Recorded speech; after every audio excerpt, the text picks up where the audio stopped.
নমস্কার বন্ধুরা, আমি কেয়া। তুমি যদি ভাবো তুমি চুপ থাকলেই একদিন সব ঠিক হয়ে যাবে, তাহলে তুমি ভুল করছো। চুপ থাকলে সমস্যা বাড়ে। কথা বলো, সমাধানের রাস্তা খোঁজো, নিজের জন্য দাঁড়াও, সাহসী হও। তোমার কণ্ঠই তোমার শক্তি। আজই পদক্ষেপ নাও, কালকে দেরি হয়ে যাবে।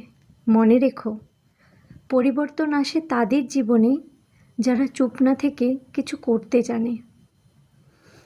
তুমি চুপ করে থাকার চেয়ে নিজের জন্য কিছু করে তারপরে তুমি আফসোস করো, কারণ কিছু না করার থেকে কিছু করে আফসোস করা অনেক ভালো। কালকের জন্য তুমি বসে থেকো না যে কালকে যা হবে কালকে দেখে নেব। কালকের জন্য তোমাকে আজকে প্রস্তুতি নিতে হবে।